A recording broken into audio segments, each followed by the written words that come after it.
Shiva Samarambam Shankaracharya Madhyamam Asmadacharya Paryantam Vande Guru Paramparam.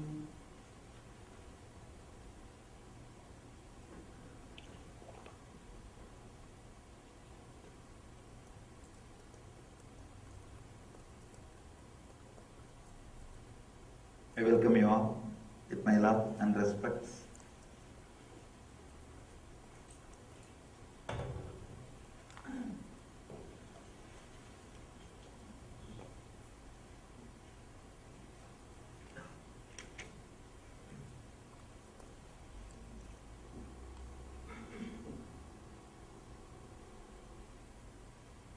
Please explain. When I become thoughtless, I will be unable to function in society and work to make a living. These are called hypothetical questions, and I can say hypocritical questions. Understand? Before you start practicing itself, you have started planning for you already started planning about its after effect. What will happen if this happens? What will happen if that happens? First thing, the moment you say, when I became thoughtless, after that, you can write anything after you became thoughtless, that's all. Not before that. When you start imagining and creating problems, nobody can find solutions. This is an imaginary problem. Actually, a person who has become thoughtless will work at least few hundred times more than normal human being. He will be productive to the society. He will be productive to the whole world. Only one thing will be missing. The constant irritation and suffering you are carrying now will not be there. That's all. Except that there won't be any other difference.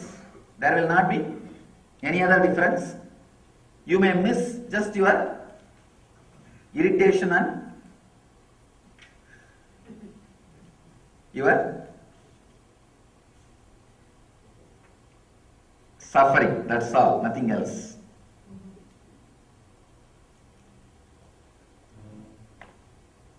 I see there is a proverb, ignorance is bliss. No.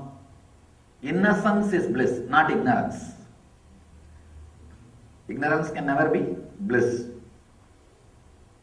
But the society seems to value knowledge, idea, learning, education and information that one possesses.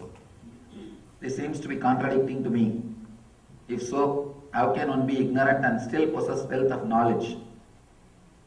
Having tremendous knowledge and not being egoistic about it is what I call innocence. Innocence is bliss. Ignorance can never be bliss.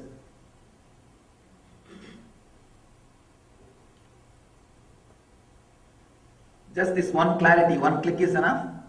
Innocence is bliss, not ignorance. That's enough.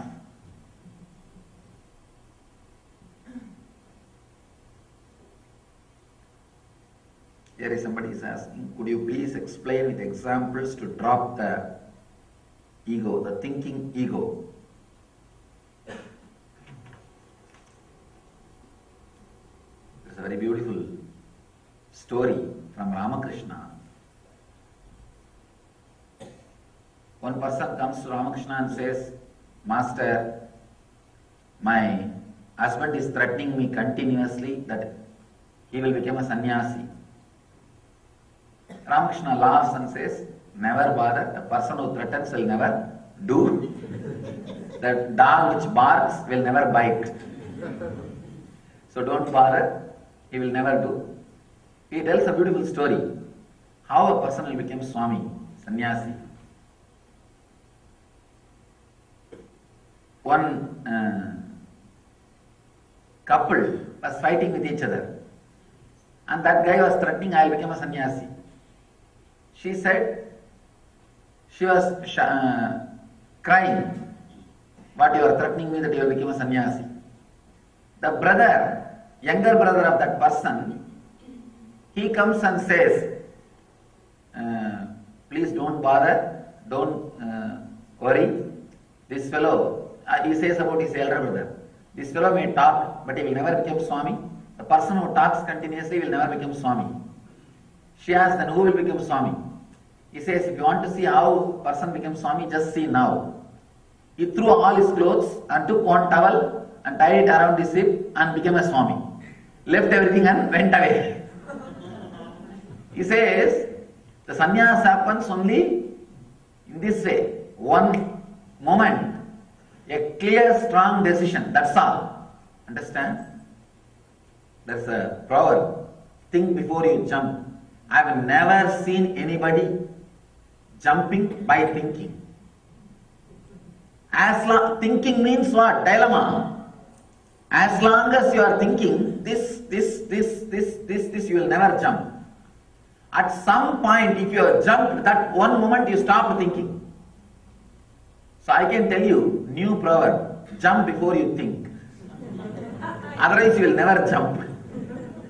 You will never jump. The person who is thinking will never jump. They will drag, but they will never jump.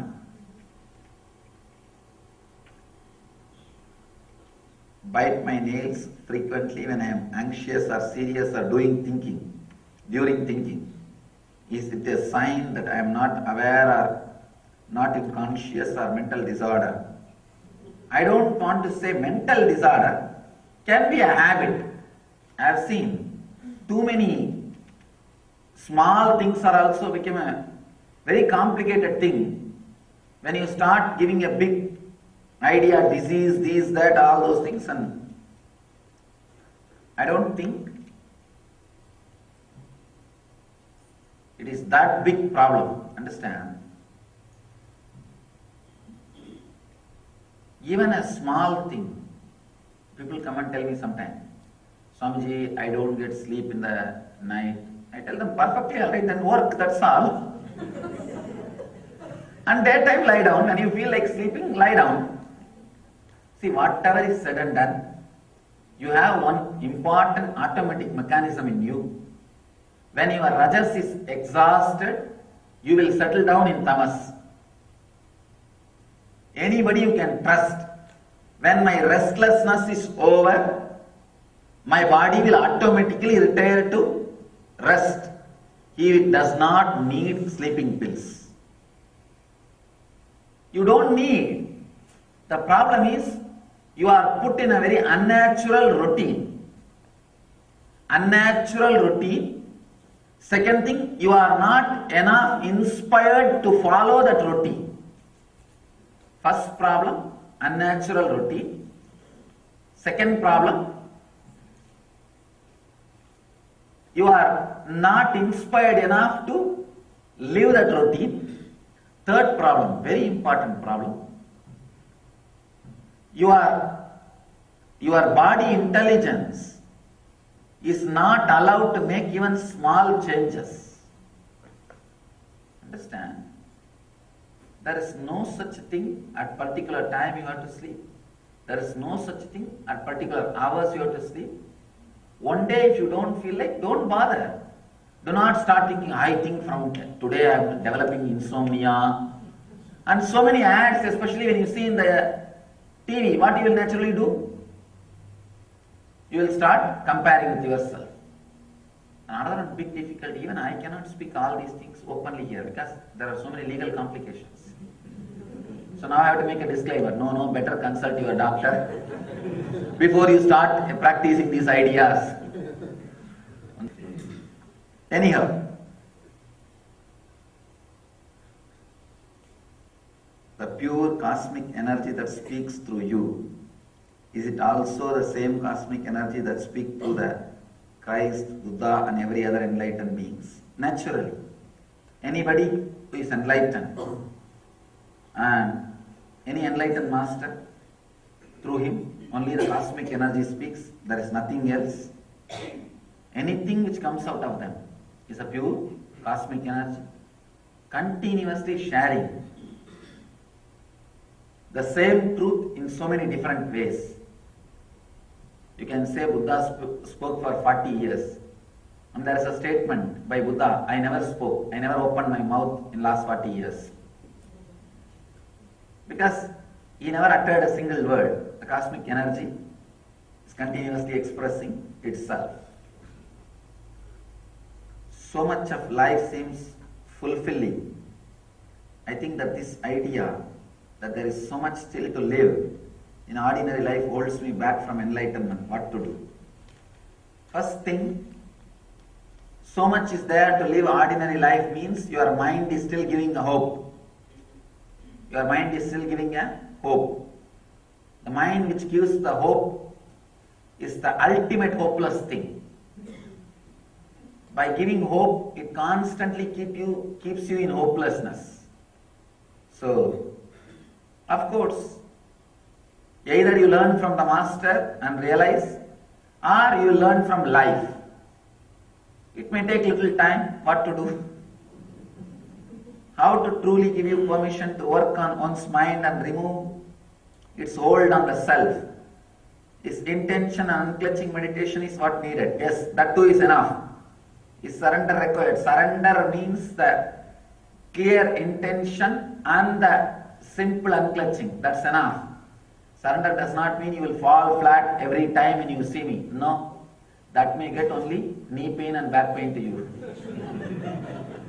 That may not do any real work. Real intention and simply unclutching. Understand? Unconditionally relaxing. I have seen people, Swamiji, I am surrendering to you, but how long you will take to give enlightenment for me? They will ask me to first sign in the contract before. Then it is not surrender. I mean, the very restlessness I have seen. Many guys come and press me. You have to give me this darshan, you have to give me that darshan. And these fools don't understand. Let me tell you a story. It really happened. One guy, one crazy guy. What to do? Only this kind of things land up on enlightened masters. One screw loose, half screw loose, one nut missing, one bolt not there. Actually, when God is doing the creation job, if there are some missing, rejected pieces, customers will sue him. So he is afraid of the suing. He comes down to repair those products, those rejected pieces. So when he comes down, all the rejected pieces gather around him. You will see he will be surrounded by all the one screw missing, two screw missing, half bolt missing, did not get tightened enough. And they all know repairer has come, the plumber has come now, let's go and get repaired. One tube missing, one pipe missing, one screw did not get tightened. Anyhow, and as usual, actually one of our brahmachari told me, Swamiji, I think we have a invisible board outside our ashram. Only half mad are allowed inside. It's like a reflector. See, reflector light means only a vehicle which has light can read that board. Only if this light falls on it, that board will be seen. Like that, there is a unique reflector board. Anyhow, this guy came and he asked me, Swamiji, I wanted to see God. I told, all right, meditate for at least few days. Then your body will be ready. Then you will be able to have the darshan. Then after 2 days he came and said, no. I think 2 days I meditated, still God has not appeared. I said, don't think that he is just waiting for you to close your eyes and immediately will jump in front of you. Just prepare the body a little bit. Then he said, no, if you want you can show me, do it immediately now. I said, your body won't be able to stand, wait, understand. Then this guy, no, at least show me a ghost. At least show me a ghost, something extraordinary other than the senses. I I told him, Are you understand? If I can show you the ghost, that same time only it will take for me to show God. It's more easy. But both will create a nervous shaking in you. You need to expand, understand?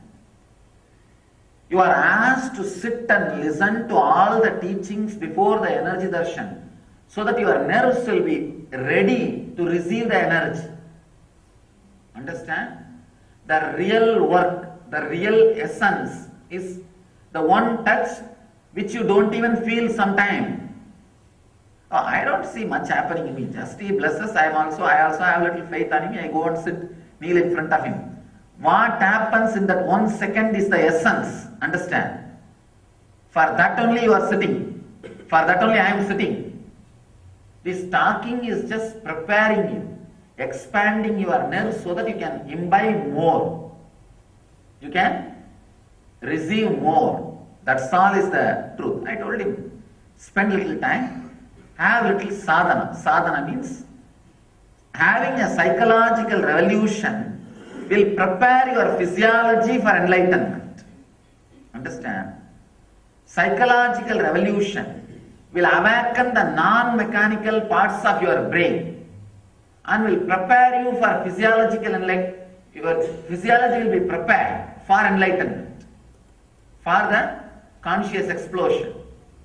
So I told him, Arey, both are going to be same job for me. And it's not a big thing. But you should be ready. He said, no. At least show me a ghost. Anyhow, I just avoided him.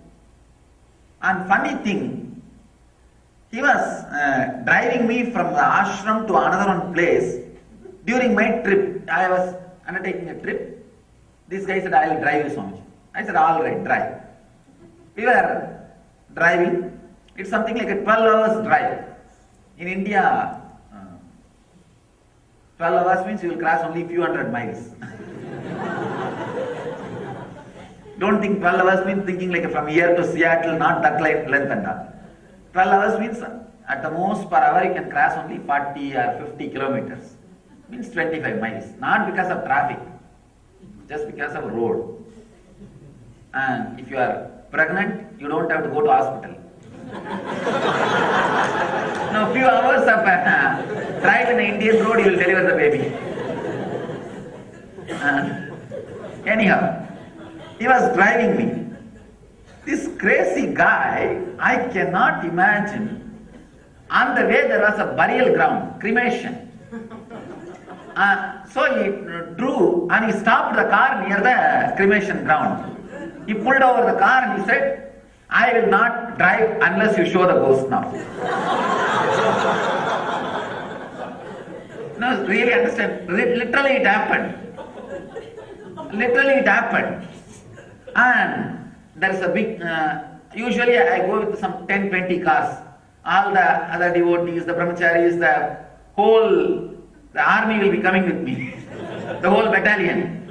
To do the other programs, or there will be one big battalion following.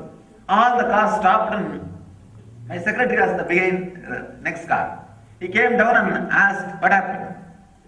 And I just laughed and told this fellow is telling that unless I show the ghost, he will not drive. And my secretary said, now I will show him the ghost or what? I will show everything.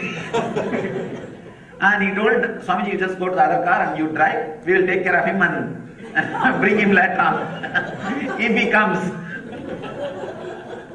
And they got very much annoyed because this fellow in the middle of the drive is stopping and doing the strike.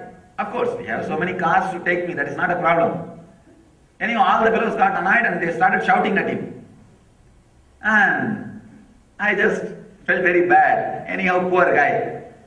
I told him, all right, anyhow, you are entering into the dangerous zone. Are you really mean what you ask? He said, yes, I wanted to see. Only then I will take the car out. Only then I will drive. Another one problem is he's in the center of the road. Road is very small. The other cars cannot move also.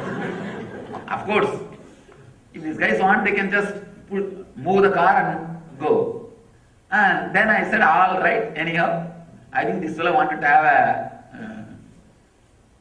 real drama. I just held his hand and showed him, look that side. And the moment he saw, he looked up the cremation ground, he saw the ghost. And the funny thing was, that ghost was very friendly with me. And that fellow not only appeared in front of him, he just showed, come, come.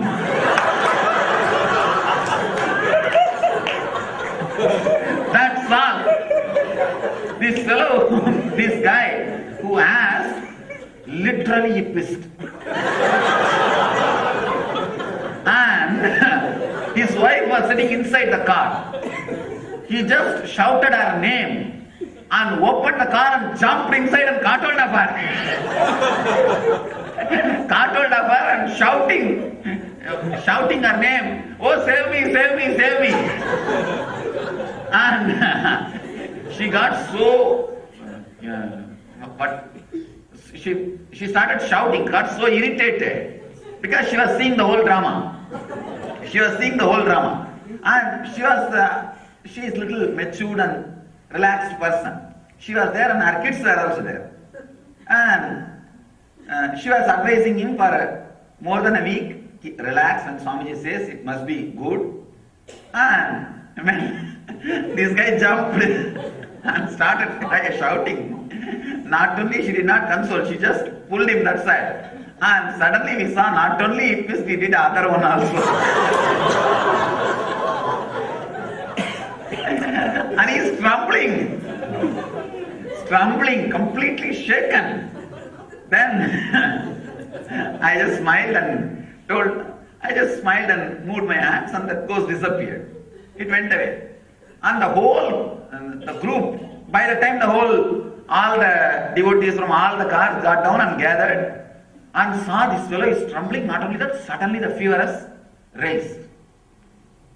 Then, anyhow, I put my hand on him and put a little vibhuti, the ash, and the fever came down. He got a little settled. Then I asked him, I told you clearly. And then all his own kids are making fun of him. Because in the dress itself, in pants, he did everything. They are making fun of him. You always make fun of us if we do the bedwetting. Now you see what happened to you. And the whole fun is going on. I told him, I told you. Then he is telling me, see, this is the punchline. This is the real funny thing. Yes, you told me it is difficult, but I did not think it is this extreme difficulty. Even then you should have thought about it and you shouldn't have shown, even if I ask you. If you know it is such a strong thing, you shouldn't have shown. Understand? He is the guy who sat on me, literally. And finally what he is telling? He is telling, no, whatever is said and done. If it is this bad, you shouldn't have shown. Of course, I also did not think he will do that all, 1, 2 and all in the dress. At the most, I thought he will have some shaking, some crying or shouting. This guy. No, I can still remember and visualize the scene. And it took something like 1 week for him to settle down again. And the poor guy, not only could not drive that night, it took more than 1 week for him to drive again. And even in the night time, his own cloth, if it falls on him, suddenly he comes, gets up and shouts the wife's name and cries, hey, save me.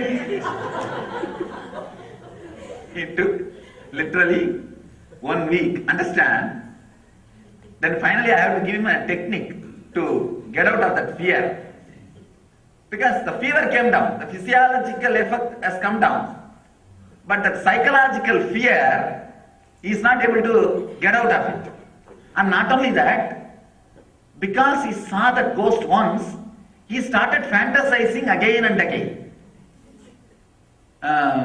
Even after 2-3 days or a week, he started fantasizing that as if the ghost is appearing and calling him again, come, come.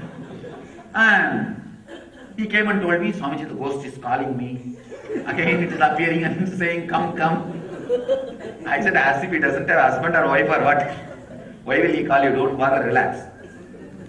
And after a week, I saw the problem has become serious. This guy comes and says, no, that ghost is telling me it is not my fantasy or illusion. He is real ghost. And whatever question I ask, he is answering. I told him, what did you ask? I said, where is my house? He gave the address. I asked, no, he is telling me. I asked, what is in my suitcase? He says, rightly. And he came and told me, it has become a big problem. Then I asked him, what all the questions? He told all these questions. He asked his address and the ghost told. And he asked, what is in my suitcase? The ghost told very clearly. I just told him one simple thing. Gave him a lot of sesame seeds in a small handbag. And told him, take this and ask the ghost how many seeds are there inside. This fellow that night went, took the same bag, and the ghost as usual came. He asked how many seeds are there in this bag. Suddenly the ghost laughed and disappeared. Why, you know, ghost can give answer only the informations you know. Because it is your own unconscious projection. Understand? When I showed him also, there is nothing separate. Came up and stood in front of him. See, you are a big ocean of energy. You associate yourself only one part of it. Only with one part you associate. The other part only you experience as a god or a ghost or whatever. Different things, ways you may experience. If you experience with pain, you call that as a ghost. If you experience with bliss, you call that as a god. You experiencing your own, the parts, the unconscious parts is the extraordinary experience. For that, your body needs to be prepared and mature. This fellow was trying to have without that preparation. So I have to just awaken his own unconscious. That is what he saw. And when I gave him the sesame seeds, he himself doesn't know how many seeds are there in that bag. So answer which he doesn't know, the ghost cannot answer. Understand? Whenever you see a ghost, if you want to check whether it's a duplicate or original, ask something which you don't know. Take a bag full of sesame seed and ask the answer. He will disappear. Then suddenly you will see it's your own unconscious projection. When it disappeared, the next day when he came, I saw he is completely relaxed. And it never came back again. But at least it took 1 month for me to settle him down. And even now he blames. All he says is, yes, I asked, that is true. But I did not know it is such a serious thing. You know it is such a serious thing. You shouldn't have given. You shouldn't have allowed. So understand, before asking or surrendering, have a complete deep surrender. Then you will see the right time. Surely the right thing will happen. We always think another big problem is, if I completely surrender, then I will not even be there to ask the question, to ask about this. That disappearing is the enlightenment. That disappearing is the real ultimate experience. So relax from all the questions. Let's enter into today's sutra. Suppose you contemplate something beyond perception, beyond grasping, being, not being you. A real Ananda Sutra. One more Ananda Sutra. Suppose you contemplate something beyond perception, beyond grasping, being not being you.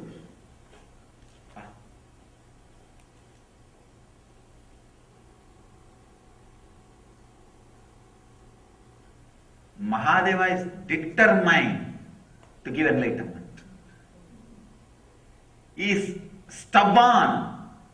He has decided any kind of minds, let it happen. I'll see that that mind is liberated or that person experiences the truth. Understand, let me repeat the sutra once more. Suppose you contemplate something beyond perception. Understand? Anything, the moment you perceive it, the moment you are able to think about it, it becomes past. It becomes past. Even you sitting and thinking about enlightenment is past.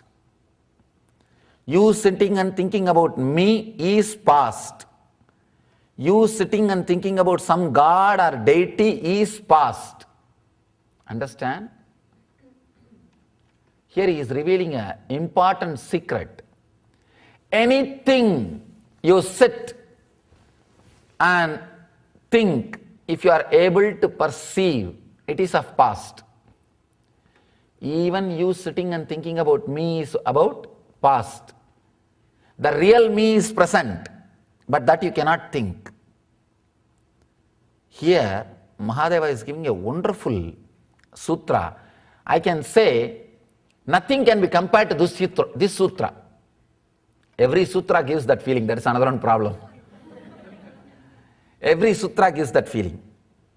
Understand? He is saying, try to contemplate something beyond perception. Means, try to think of something beyond. The yesterday's sutra's deeper version. Yesterday he said, just think beyond. And now he is telling, for example, if you may think the whole sky, which you can't think. The next moment, the moment you finish thinking that, you already thought about it. Drop that. Then think something beyond that. The moment you finish thinking about that, then again now you are able to think about it. For example, the first beginning, when you try to think something beyond thinking, you may think the whole solar family. That itself is too much. But the moment you thought the whole solar family, you already made that also into a thinking. Now then drop that. Next. Try to think beyond it. Then you thought about beyond the solar family. Drop. Then beyond solar family. Start. About every moment, Mahadeva is saying, go to the thing which you can't think. Means, continuously you will be in the present moment and exploding. Understand? The moment you are able to grasp something, think something, you already made that into past, into your property, your mind can flourish on it. Your mind can flourish on it. If you think God as Devi, your mind will start flourishing on it. If you think God as the sun, your mind will start flourishing on it. If you think God as the whole sky, your mind will start flourishing on it. But continuously if you drop whatever you thought and go to the further, go to the further, go to the further, I can say, this is exactly what is happening inside me. Understand? Mahadeva is exactly verbalized. I want all of you to understand one important thing. Enlightenment is ultimate but not final. The ultimate will happen to you now. The moment you understood the ultimate has happened, that is no more ultimate. Then again one more door will open. The ultimate to that ultimate will happen. It's like your mind can receive 100 information and it just explodes. Now it is able to receive 10,000 information. You think this is ultimate, oh God. from 100 to 10,000, what happened to me? The moment you understand, God, now 10,000 I am able to understand, receive, that will explode and become million information. The moment you say, oh God, million I am able to do, that will explode, become 100. Means continuously the ultimate explosion happening, and expanding. That is what we call Big Bang. Master's body is a constant space where Big Bang is happening.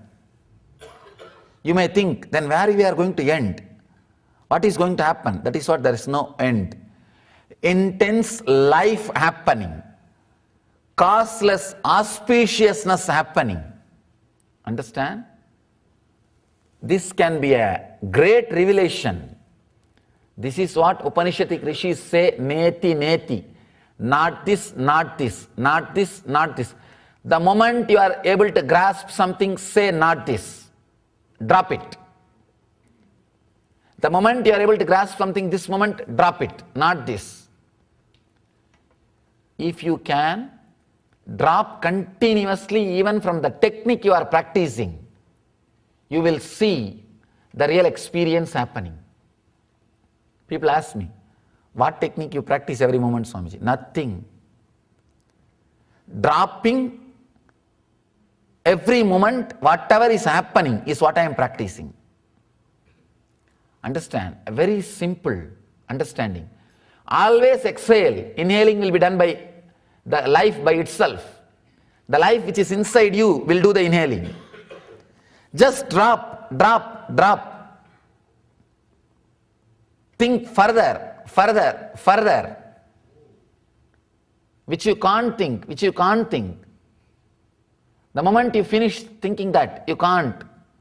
Even if you are thinking that you can't think, drop that.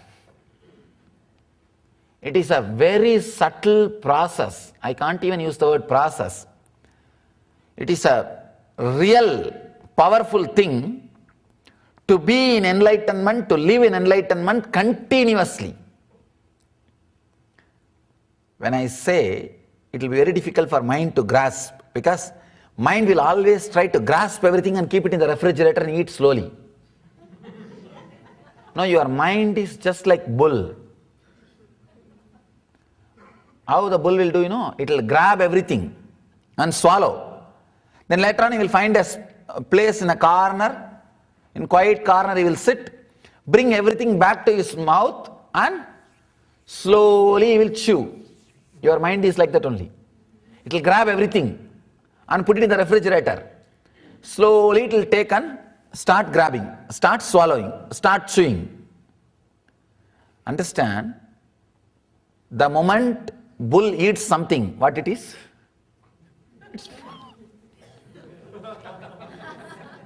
So, if it is bringing it back to the mouth, then what it is bringing back to the mouth?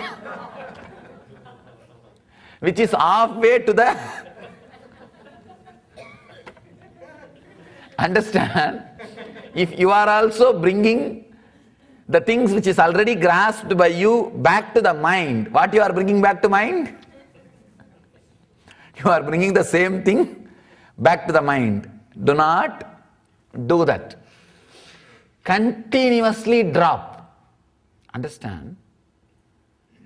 Person who can continuously drop, he changes the grahas. There is a beautiful astrological sutra. If astrologer says that you are having some negative dosha or negative planetary effects, evil planetary effects on you, sit and do this, or remember to do this process. Cooperate with this meditation.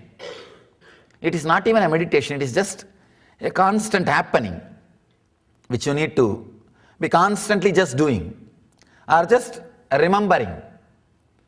Drop this. Suddenly you will see the planetary effects are not affecting you anymore.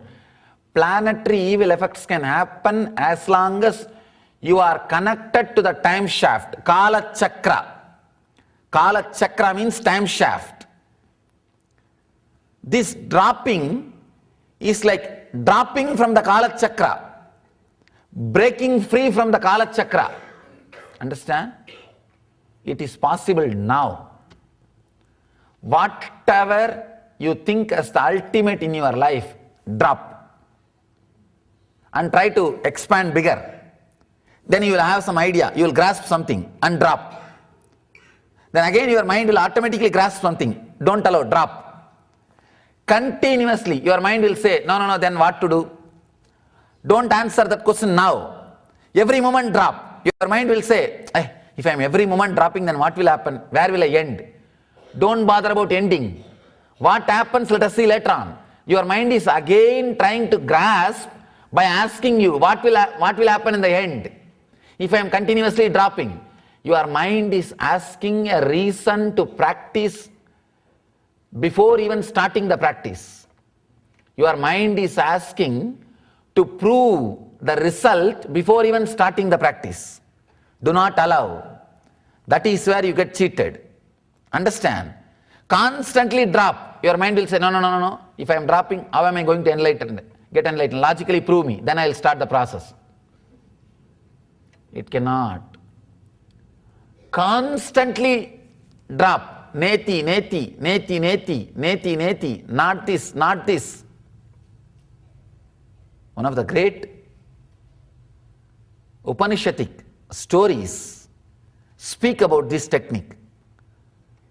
The person is called Swetaketu, great seeker. To him his master gives this technique. Go with the 400 cows and sit in the forest. Just throw away everything. Continuously throw. When the 400 cows become 1000 cows, come back. Very funny technique. If I give this technique to somebody, they will say, no, don't bother Swamiji, I will get you 600 cows, now itself give me enlightenment. Enlightenment is not equated to 600 cows. It was the technique. Throwing everything out. He has to wait with a deep patience and throw out.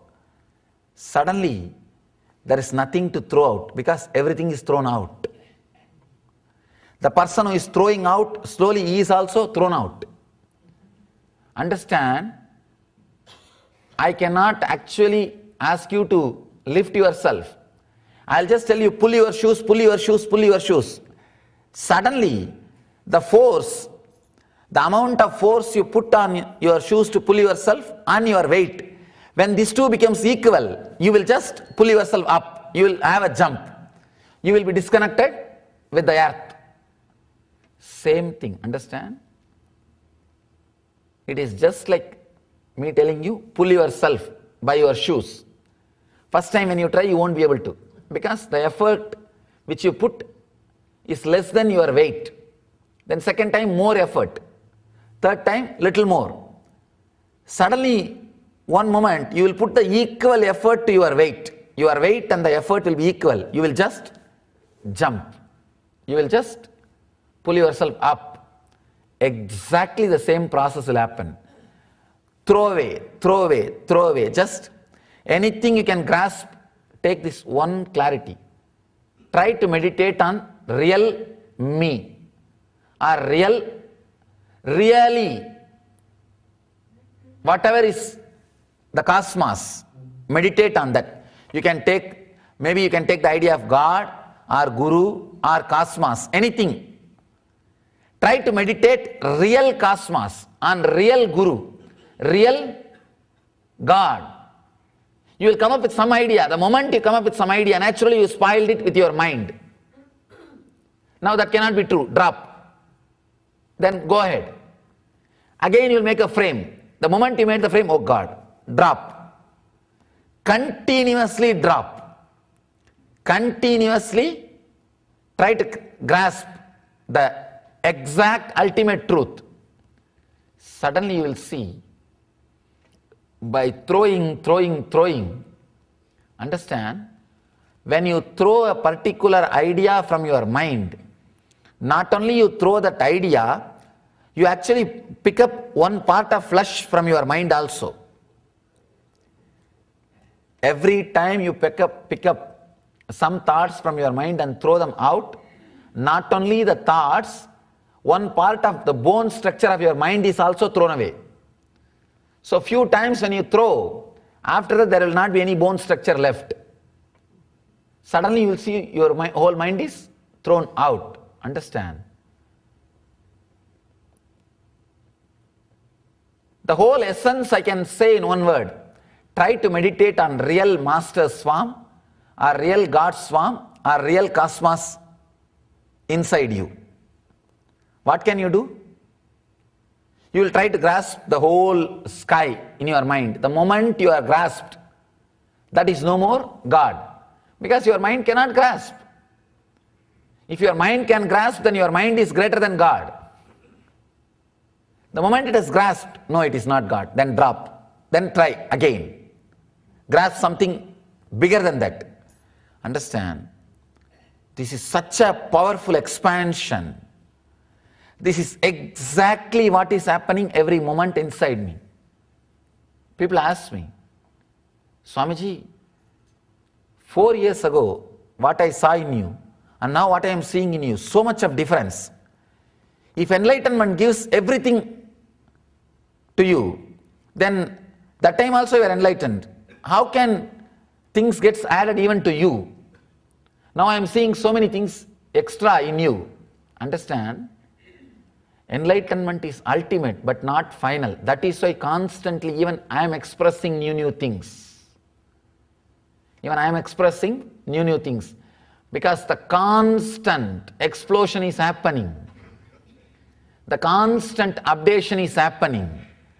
The updation is happening beyond mind, beyond the grasping power. That is why with any master, the more time you spend, you will see more deeper and deeper things in you.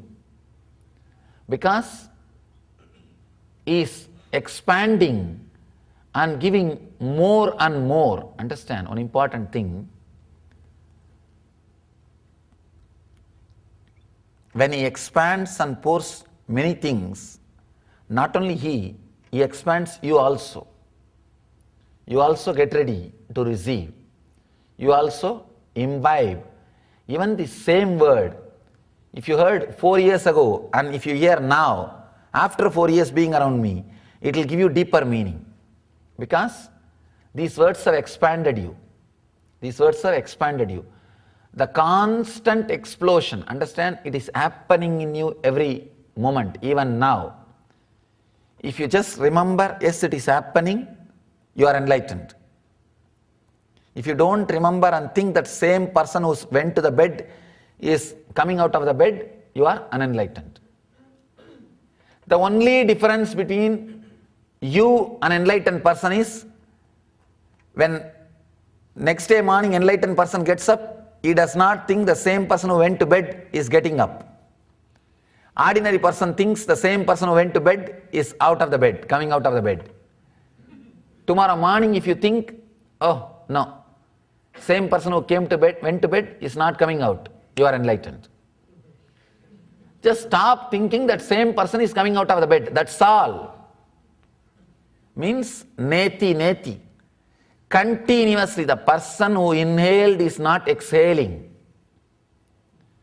The experience which you call as you, which has inhaled, is not exhaling. The person who exhaled is not inhaling. This is the truth you need to understand. This is the reality you need to grasp. The moment you grasp it, drop it. Then what to hold? There is no need to hold. Go to the deeper. Go to the next. Try to grasp the next. The moment you grasp, drop it. Continuously, neti, not this, moving out, brushing aside, is what Mahadeva calls living enlightenment. Understand? All ideas which you carry about you, continuously try to expand it. Continuously try to grasp.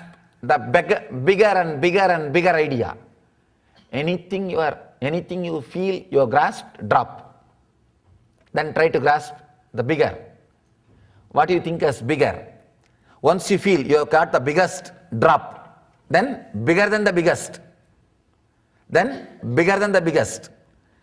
Continuously, in this way, you will be centered in the present moment. I understand this is a one and only powerful, foolproof technique to nail you in the present moment. Anything else, the moment you think you are in the present moment, you are not in the present moment. Already you are in the past. If you think, yes, I am in the present moment, already it has become past. Only by constantly expanding, you will be, by itself, you will be centered in the present without you knowing you are in the present. Understand? If you know you are in the present, you are not in the present. That is the basic sutra. That is the basic understanding. The moment you say, I am in the present, you are in the past already. There is a beautiful sutra. You can't step twice in the same river. Because second time, by the time you put your foot, the water has gone. I tell you, even first time you can't step in the same river.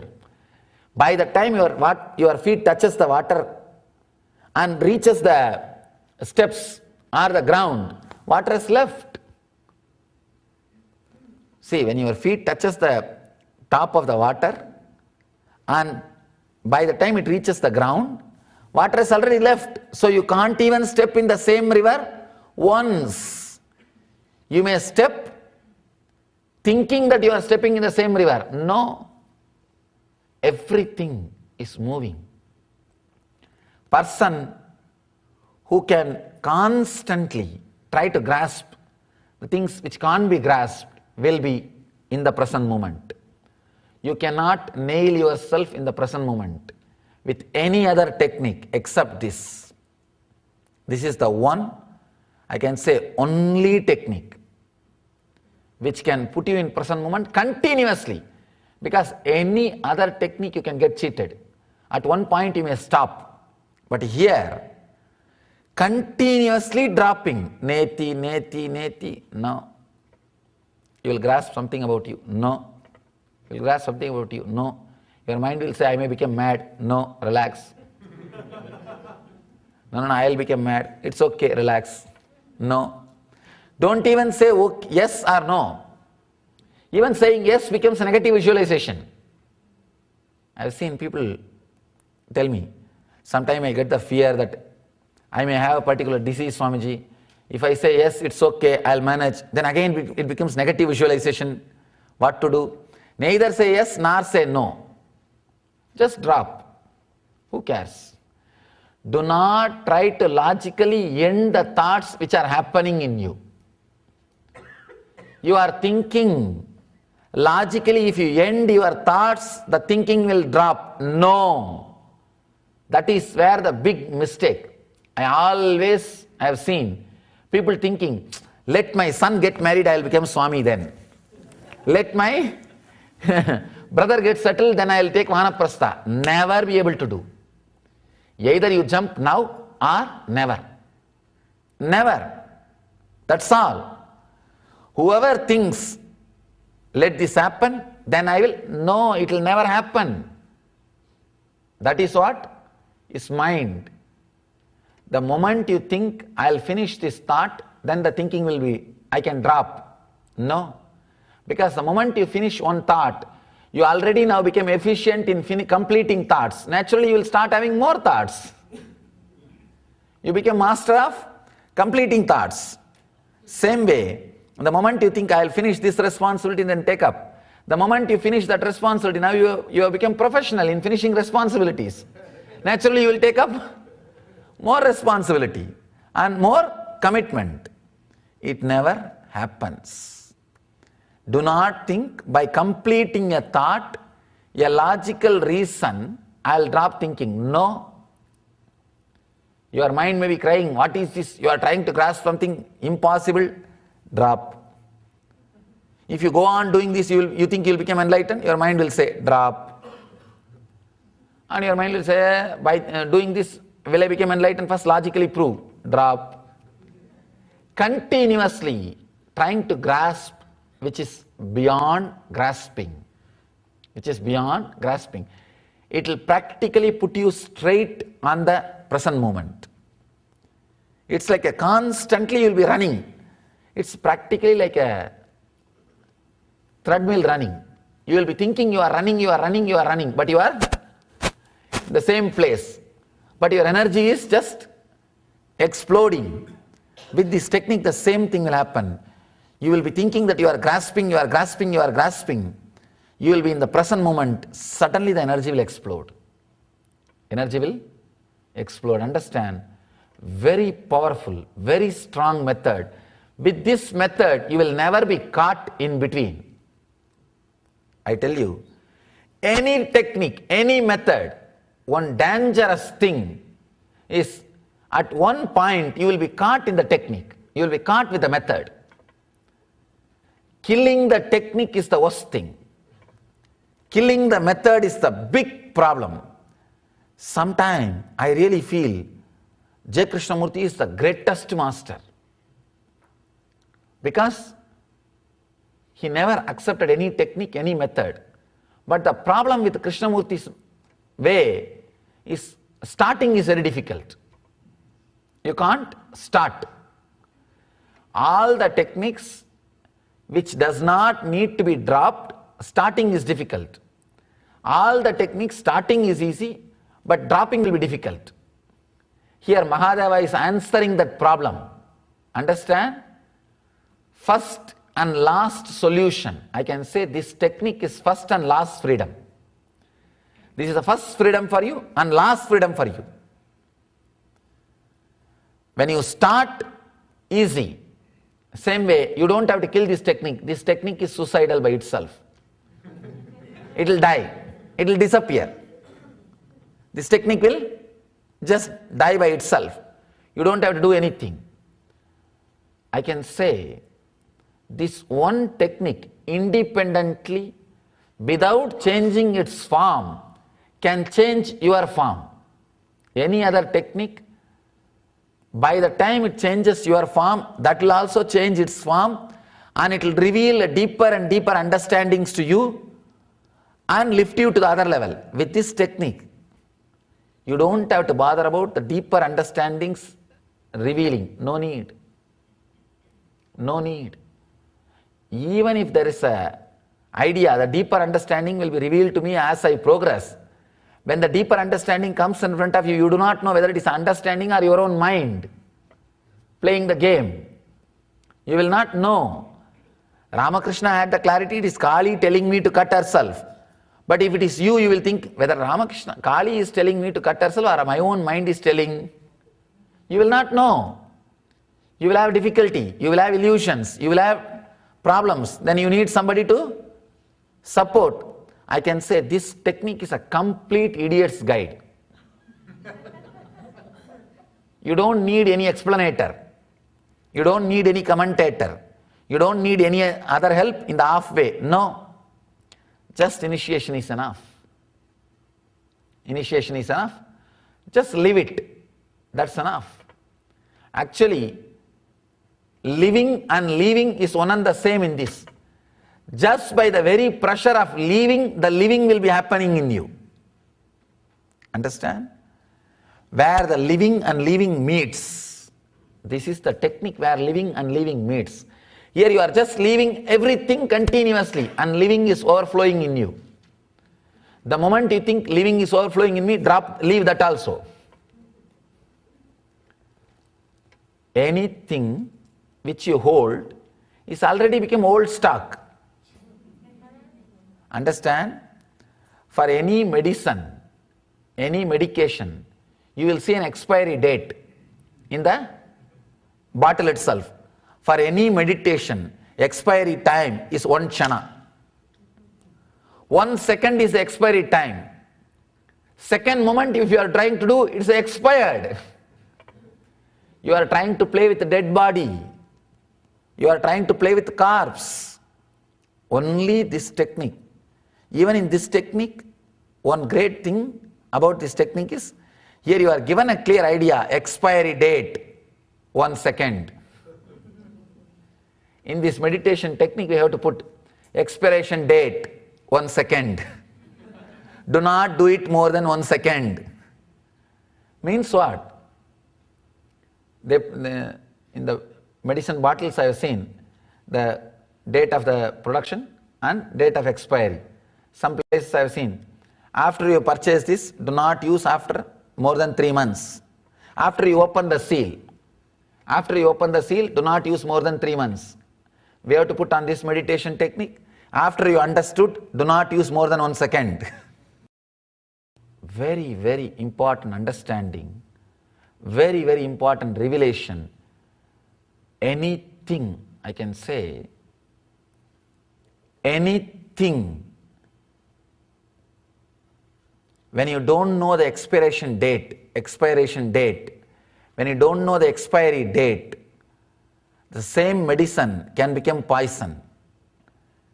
All techniques, at some point, because you don't know the expiry date, will become poison.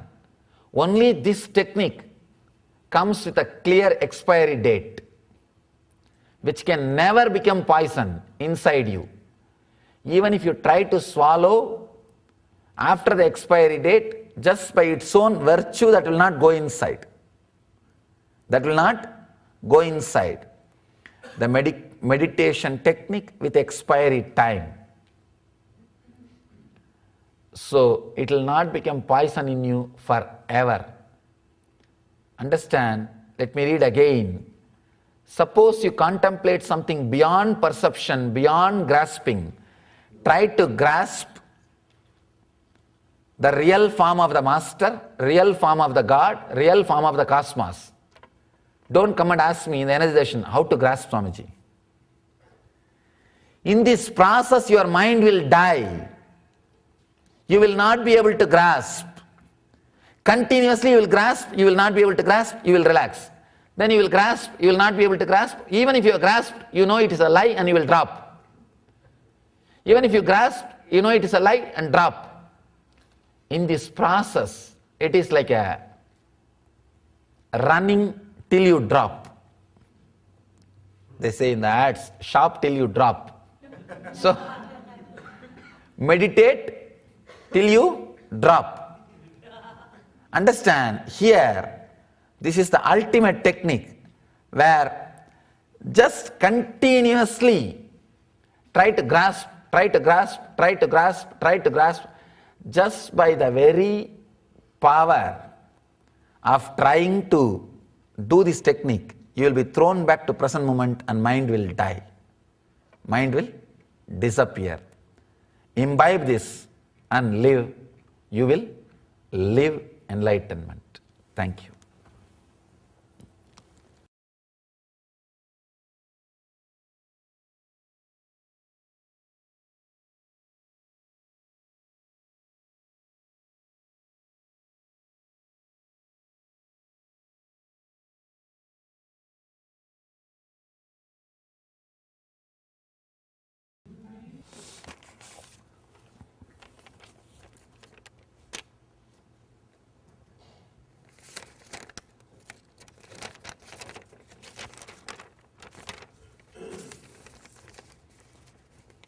Thank you for all the gifts you keep showering. Just when I embrace the last gift, you send another and many more. My gratitude gets to my heart and cannot wait to share with others the news that let them know you are here to awaken, heal and bless all the ones that are seeking with sincerity. This I wrote yesterday, you answered to me today. Thank you for all the gifts. Life, maintenance and transformation. Wonderful. Only with this gratitude, when the sharing the message is done, it brings the result of adding more joy to it, joy to you.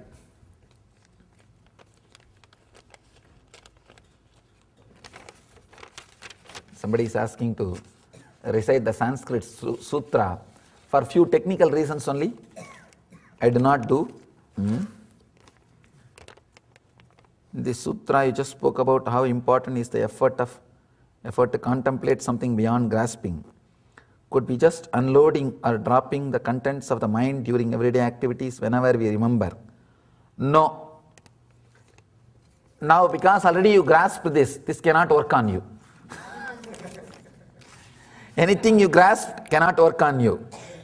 So go beyond.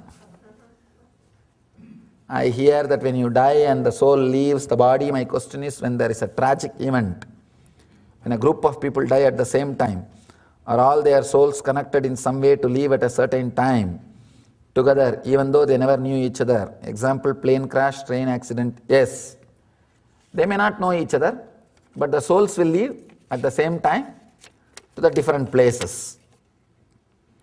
I wonder if thought and consciousness together shape and give life to matter and the world of form. Is it true that when thoughts become still, Maya will also vanish? Yes. When thought becomes still, Maya will vanish. That is the next sutra. Mahadeva is taking us. Or is it the case that life is just a dream that cosmic consciousness is having when it is sleeping? Cosmic consciousness never sleeps. If so, why is it so hard to wake up? It is not hard. You only think it is hard. For example, having to go through many years of intense seeking, even many lives.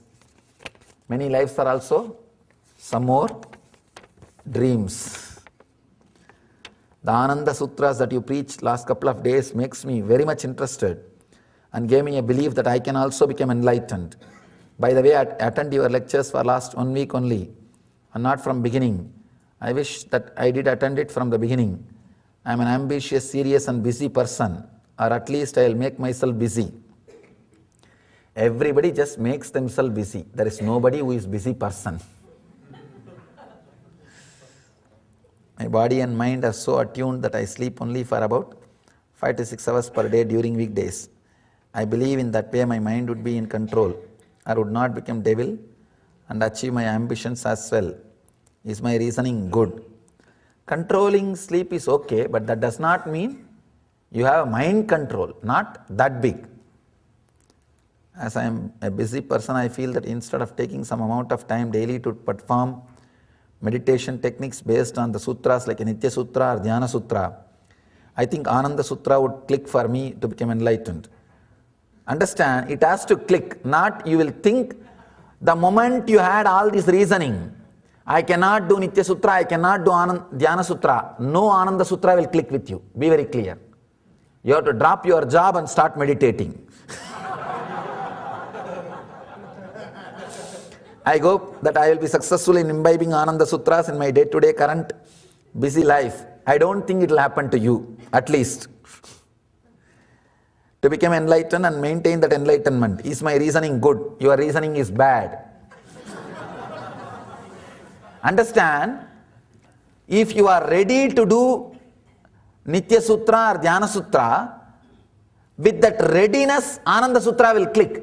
Then you may not need to do the Nitya Sutra or Dhyana Sutra.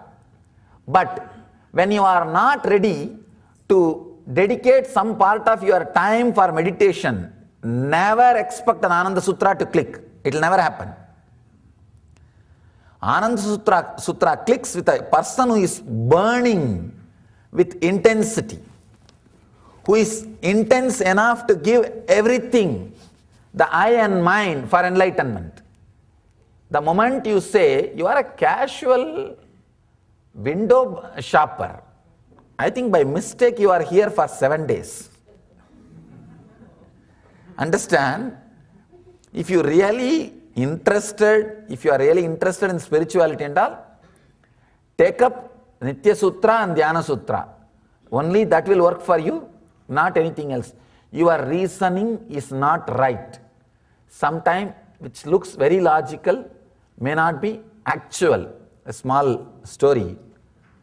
One guy went to Las Vegas with a $30,000 Cadillac and came back to house with a $100,000 bus.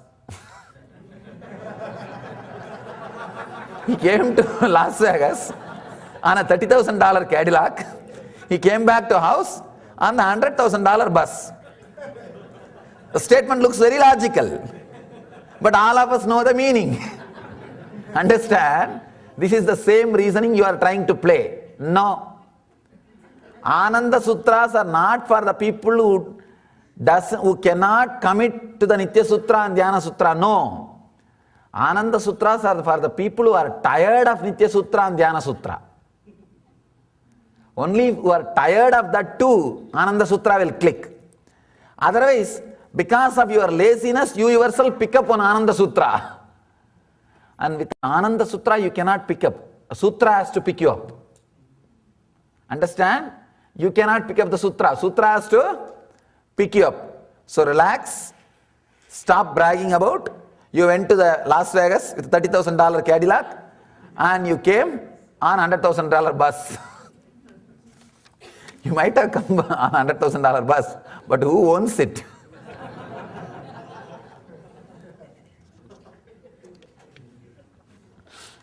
Wrong reasoning. Let's enter into the next sutra. I am existing, this is mine, this is this. Oh beloved, even in such no illimitability, God. Last sutra Mahadeva said, Neti Neti, Na Iti, Na Iti. This is not, this is not. That can lead you to enlightenment. Means just expanding you, becoming Mahat, cosmos, and disappearing into it. Now Mahadeva is just taking the other side, opposite direction to enlightenment. Iti, iti, iti. This is Nitya Sutra. Understand? This is Nitya Sutra. He is telling, come back, iti, iti, iti. Understand? This is a Nitya Sutra. Now he is telling, he is showing the way for enlightenment completely other way. Iti, iti, iti. Means this, this, this. Becoming microcosm. Understand? When you say neti, neti, neti, not this, not this, not this, you will just become Mahat, expanded and enlightened. When you say this, iti, iti, iti, you will contract and disappear. Again, you will become enlightened. Two different directions. The second technique is Anoraniyam. How to become atom inside the atom. The first technique which I spoke is Mahato Mahiyan. How to become cosmos, then cosmos. How to become a cosmos and many cosmos is there. How to become infinite where many infinities are there. Mahadeva is giving two techniques. One to become Mahato Mahiyan, now this one to become Anoraniyan. One to become bigger than the biggest. This one to become smaller than the smallest. The problem with Sanskrit word is, I'll become so connected to it. Many times I forget to translate. And unfortunately, you guys also, any word you don't understand, you just skip. I wanted all of you to know an important secret. Whenever you skip one word without understanding, the education will be stopped. You may be accumulating words, but digesting will be stopped. You may be collecting the buzzwords, but the experience, internalizing will stop. Do not pass through even one word. If I start using the Sanskrit sutras many times, people start skipping.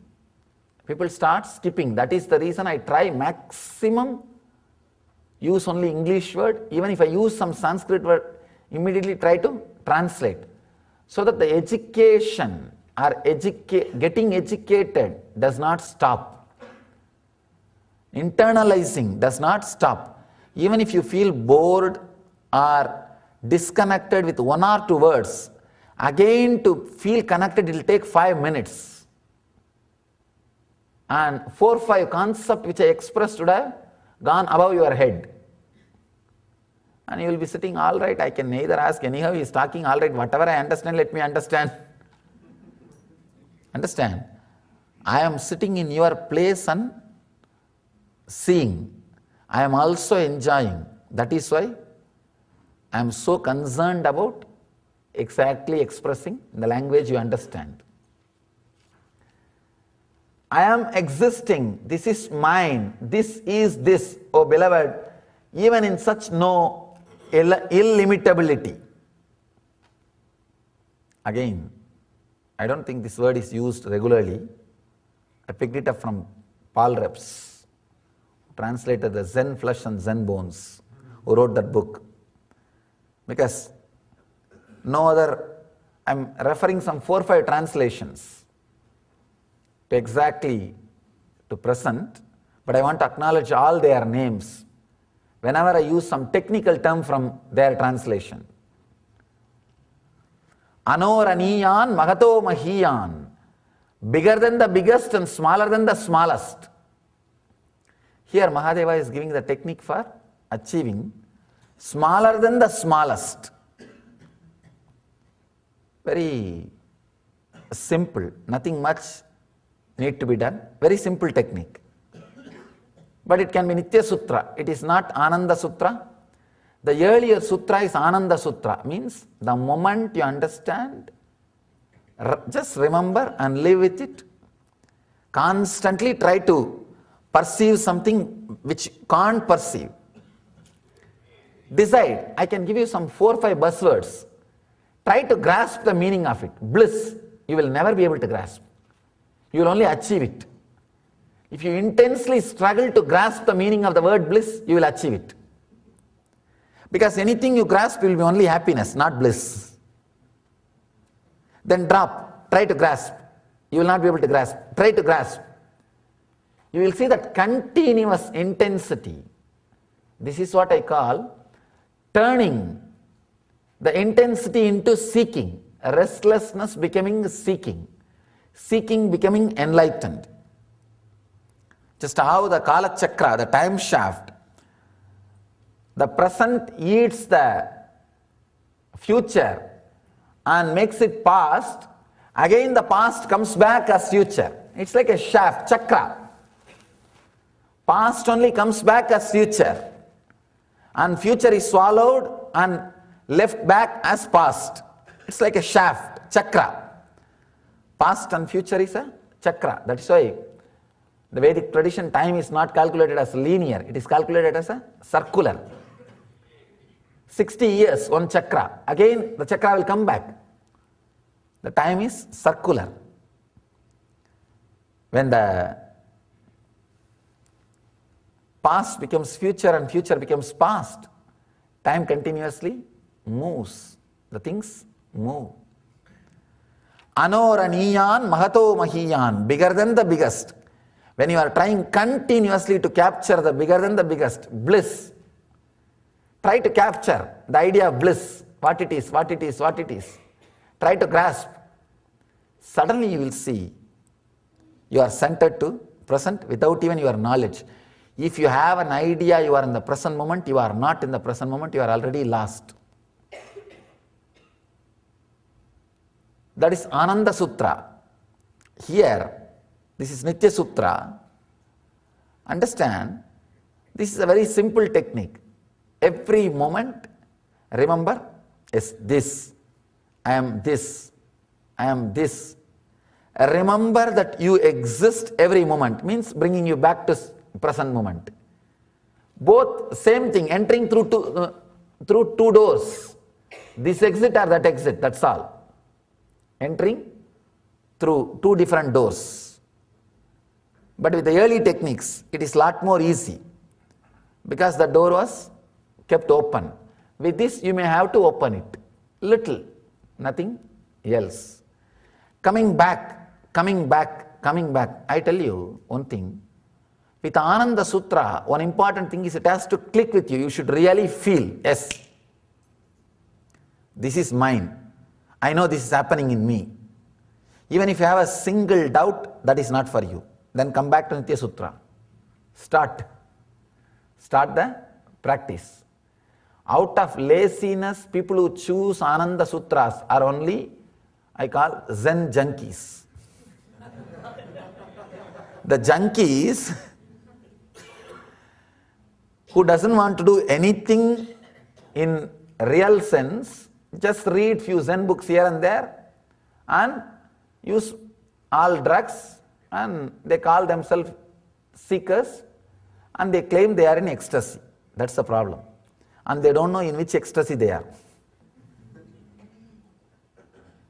No, really, in the modern world, this has become a big spirituality called Zen junkies. In the name of Zen, hiding the junk which we are carrying. No, that will not work. That's a big mistake happened. That's the worst calamity happened to seekers. Thinking that they are already in the level of the Ananda Sutra when they have not even started the Nitya Sutra. Not traveling through the proper steps. See, if you are really in the higher level, you don't have to travel through the proper steps. If you can really do the high jump. If you neither you can do high jump nor you want to walk through the steps, then what to do? Then nothing else can be done. You can be there where you are sitting, but you can be shouting, oh, I am in the highest place, I am in the highest place. You can just hypnotize yourself. No, that will not work. Then they wanted to go to the high. Then they decide some other techniques to raise themselves to high. And it does not work out. That's the problem. I am existing. This is mine. This is this. Oh beloved, even in such no illimitability, come back and say, I am, I exist. Understand? Do not say your mind exists. When you exist, when you are clear, you know your mind is your property. If you are aware of the difference between you and your mind, which is your property, that distinction, if you can maintain every moment, again, if you are thinking, you will not be able to maintain the distinction. Because thinking is your mind. You cannot be thinking. You have to be clear. This is me and this is mine. This clarity also will liberate and make you illimitable, make you expanded superconsciousness. Understand? Very simple technique to come back to the center, to the present moment again and again. It's a Nitya Sutra. Try. The Ananda Sutra is not clicking, then click, try this Nitya Sutra. This is the path. Surely, when you are centered on you, the world will disappear. It's like when you remember about you, your identity, you wake up from the dream. Same way, when you remember about your strong, true identity, who you are, you wake up from this dream. You wake up from this dream of the world, the Bhavaroga or the Samsara Sagara or Jagat Swapna, the world dream. So come back to the center and wake up. Let you achieve and radiate the eternal bliss, Nityananda. Thank you.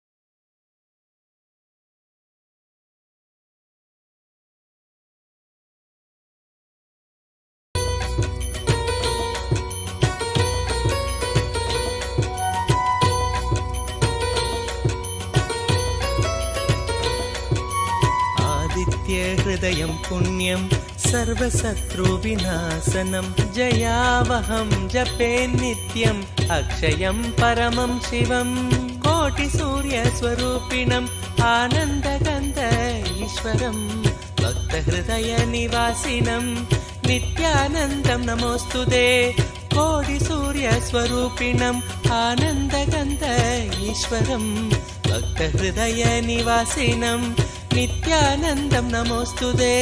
सर्वमङ्गलमाङ्गल्यं सर्वपापप्रणाशनं चिन्ताशोकप्रशमनम् आयुर्वर्धनमुत्तमम् कोटिसूर्यस्वरूपिणम् आनन्दगन्ध ईश्वरं भक्तहृदयनिवासिनं नित्यानन्दं नमोऽस्तुते। कोटिसूर्यस्वरूपिणम् आनन्दगन्ध ईश्वरं भक्तहृदयनिवासिनं नित्यानन्दं नमोऽस्तुते। रश्मिमन्तं समुद्यन्तं देवासुरनमस्कृतं पूजयस्व विभस्वन्तं भास्करं भुवनेश्वरं कोटिसूर्यस्वरूपिणम् आनन्दगन्ध ईश्वरं भक्तहृदयनिवासिनं नित्यानन्दं नमोऽस्तुते। कोटिसूर्यस्वरूपिणम् आनन्दगन्ध ईश्वरं भक्तहृदयनिवासिनं नित्यानन्दं नमोऽस्तुते। सर्वदेवात्मको हेश तेजस्वी रश्मिभावनः एव देवासुरगणान् लोकान् पादिकबस्तिभिः कोटिसूर्यस्वरूपिणम् आनन्दगन्ध ईश्वरं भक्तहृदयनिवासिनं नित्यानन्दं नमोऽस्तुते। कोटिसूर्यस्वरूपिणम् आनन्दगन्ध ईश्वरं भक्तहृदयनिवासिनं नित्यानन्दं नमोऽस्तुते।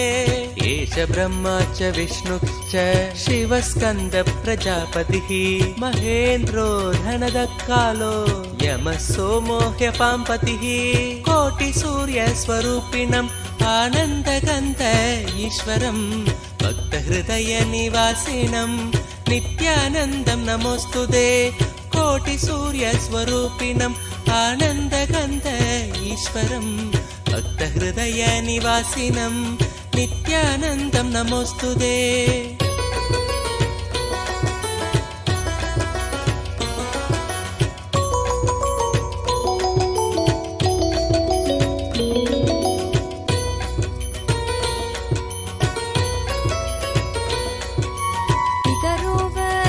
साध्या ह्यश्विनौ मरुतो मनुः वायुर्वाग्नि प्रजाप्राण ऋतुकर्ता प्रभाकरः कोटिसूर्यस्वरूपिणम् आनन्दगन्ध ईश्वरं भक्तहृदयनिवासिनं नित्यानन्दं नमोऽस्तुते।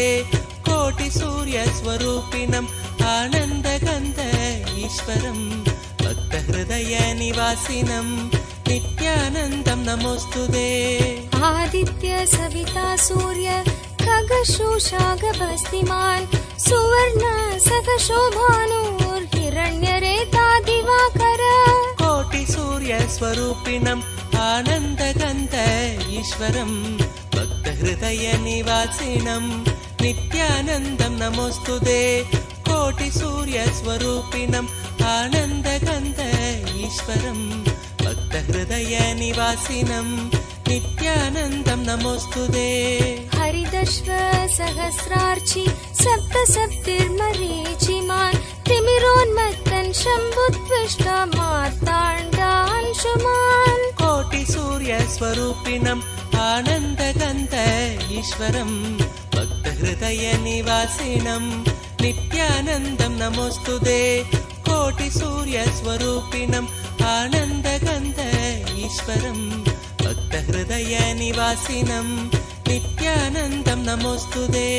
हिरण्यगर्भ शिशिरः स्तपनो भास्करो रविः अग्निगर्भो अदिते पुत्र शङ्कर शिशिरनाशनः कोटिसूर्यस्वरूपिणम् आनन्दगन्ध ईश्वरं भक्तहृदयनिवासिनं नित्यानन्दं नमोऽस्तुते।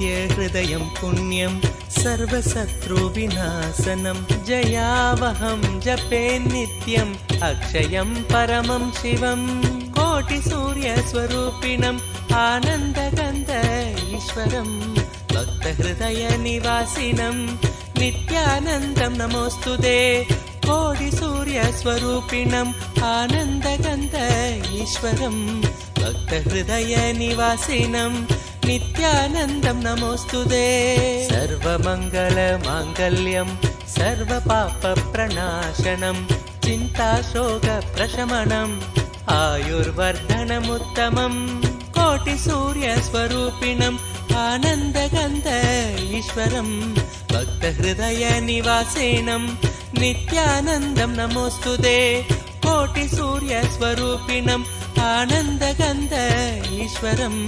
भक्तहृदयनिवासिनं नित्यानन्दं नमोऽस्तुते रश्मिमन्तं समुद्यन्तं देवासुरनमस्कृतं पूजयस्व विभस्वन्तं भास्करं भुवनेश्वरं कोटिसूर्यस्वरूपिणम् आनन्दगन्ध ईश्वरं भक्तहृदयनिवासिनं नित्यानन्दं नमोऽस्तुते कोटिसूर्यस्वरूपिणम् आनन्दगन्ध ईश्वरं भक्तहृदयनिवासिनं नित्यानन्दं नमोऽस्तुते सर्वदेवात्मको हेश तेजस्वी रश्मिभावनः एव देवासुरगणान् लोकान् पादिकबस्तिभिः कोटिसूर्यस्वरूपिणम् आनन्दगन्ध ईश्वरं भक्तहृदयनिवासिनं नित्यानन्दं नमोऽस्तुते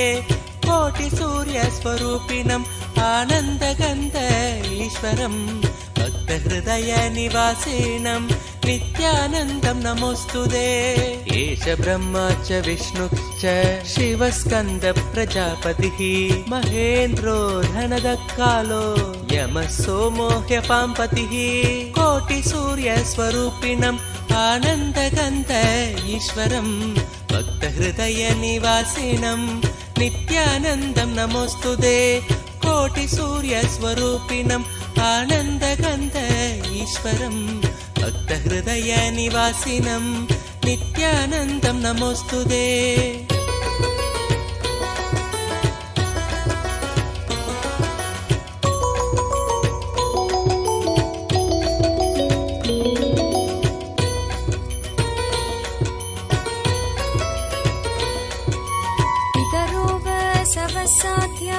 ह्यश्विनौ मरुतो मनुः वायुर्वाग्नि प्रजाप्राण ऋतुकर्ता प्रभाकरः कोटिसूर्यस्वरूपिणम् आनन्दगन्ध ईश्वरं भक्तहृदयनिवासिनं नित्यानन्दं नमोऽस्तुते कोटिसूर्यस्वरूपिणम् आनन्दगन्ध ईश्वरं भक्तहृदयनिवासिनं नित्यानन्दं नमोऽस्तुते आदित्य सविता सूर्य खगशोषागभस्तिमान् सुवर्ण सखशोभानुर्हिरण्यरेता दिवाकर कोटिसूर्यस्वरूपिणम् आनन्दगन्ध ईश्वरं भक्तहृदयनिवासिनं नित्यानन्दं नमोऽस्तुते कोटिसूर्यस्वरूपिणम् आनन्दगन्ध ईश्वरं भक्तहृदयनिवासिनं नित्यानन्दं नमोऽस्तुते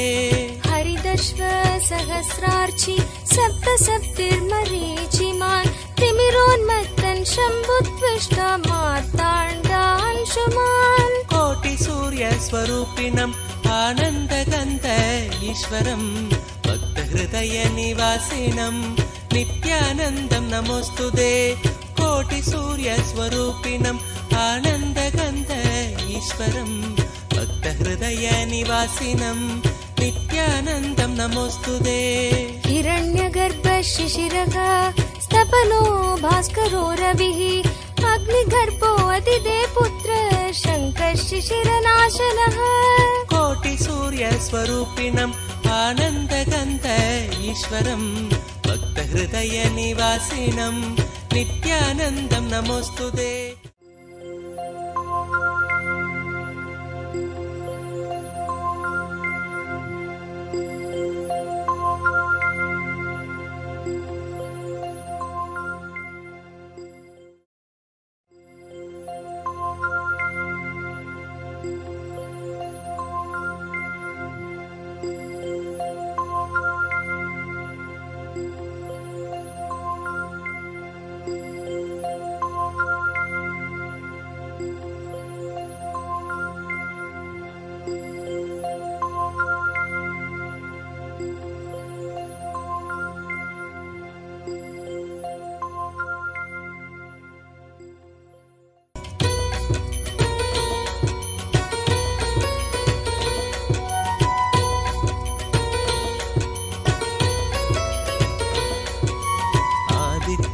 भक्तहृदयं पुण्यं सर्वशत्रुविनाशनं जयावहं जपे नित्यम् अक्षयं परमं शिवं कोटिसूर्यस्वरूपिणम् आनन्दगन्ध ईश्वरं भक्तहृदयनिवासिनं नित्यानन्दं नमोऽस्तुते कोटिसूर्यस्वरूपिणम् आनन्दगन्ध ईश्वरं भक्तहृदयनिवासिनं नित्यानन्दं नमोऽस्तुते सर्वमङ्गलमाङ्गल्यं सर्वपापप्रणाशनं चिन्ताशोकप्रशमनम् आयुर्वर्धनमुत्तमं कोटिसूर्यस्वरूपिणम् आनन्दगन्ध ईश्वरं भक्तहृदयनिवासिनं नित्यानन्दं नमोऽस्तुते कोटिसूर्यस्वरूपिणम् आनन्दगन्ध ईश्वरं भक्तहृदयनिवासिनं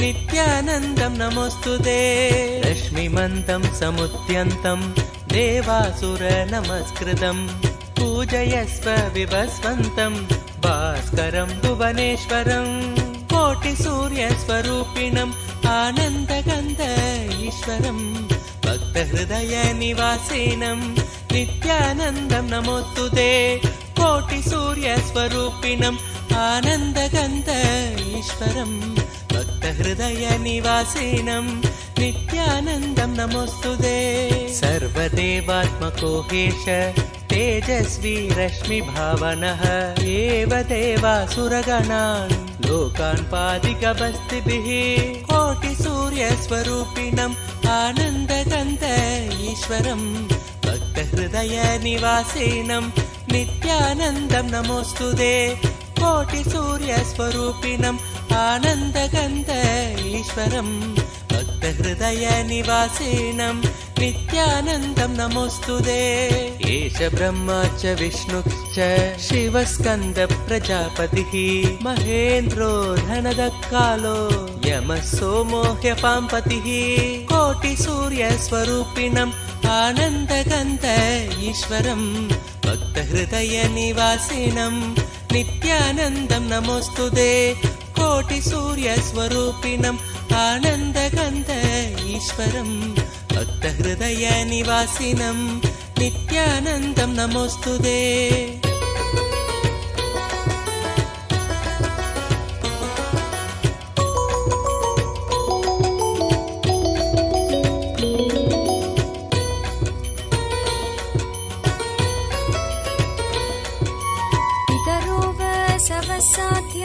ह्यश्विनौ मरुतो मनुः वायुर्वाग्नि प्रजाप्राण ऋतुकर्ता प्रभाकरः कोटिसूर्यस्वरूपिणम् आनन्दगन्ध ईश्वरं भक्तहृदयनिवासिनं नित्यानन्दं नमोऽस्तुते कोटिसूर्यस्वरूपिणम् आनन्दगन्ध ईश्वरं भक्तहृदयनिवासिनं नित्यानन्दं नमोऽस्तुते आदित्य सविता सूर्य खगशोषागभस्तिमान् सुवर्ण सखशोभानुर्हिरण्यरेता दिवाकर कोटिसूर्यस्वरूपिणम् आनन्दगन्ध ईश्वरं भक्तहृदयनिवासिनं नित्यानन्दं नमोऽस्तुते कोटिसूर्यस्वरूपिणम् आनन्दगन्ध ईश्वरं भक्तहृदयनिवासिनं नित्यानन्दं नमोऽस्तुते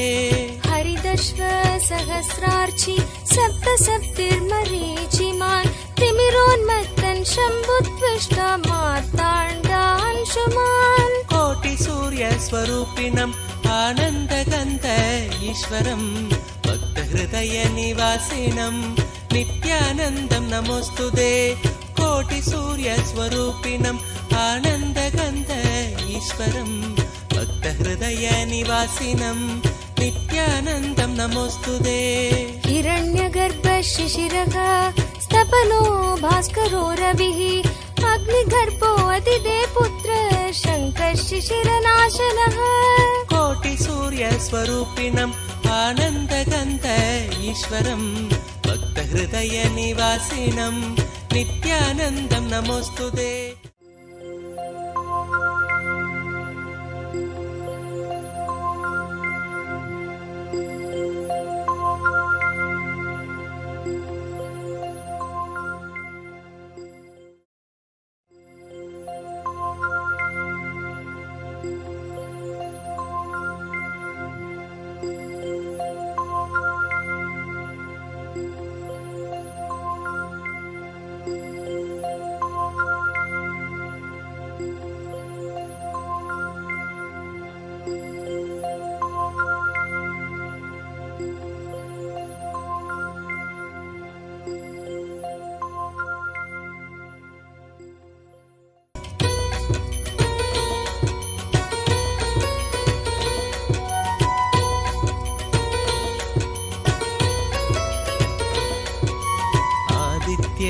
भक्तहृदयं पुण्यं सर्वशत्रुविनाशनं जयावहं जपे नित्यम् अक्षयं परमं शिवं कोटिसूर्यस्वरूपिणम् आनन्दगन्ध ईश्वरं भक्तहृदयनिवासिनं नित्यानन्दं नमोऽस्तुते कोटिसूर्यस्वरूपिणम् आनन्दगन्ध ईश्वरं भक्तहृदयनिवासिनं नित्यानन्दं नमोऽस्तुते सर्वमङ्गलमाङ्गल्यं सर्वपापप्रणाशनं चिन्ताशोकप्रशमनम् आयुर्वर्धनमुत्तमं कोटिसूर्यस्वरूपिणम् आनन्दगन्ध ईश्वरं भक्तहृदयनिवासिनं नित्यानन्दं नमोऽस्तुते कोटिसूर्यस्वरूपिणम् आनन्दगन्ध ईश्वरं भक्तहृदयनिवासिनं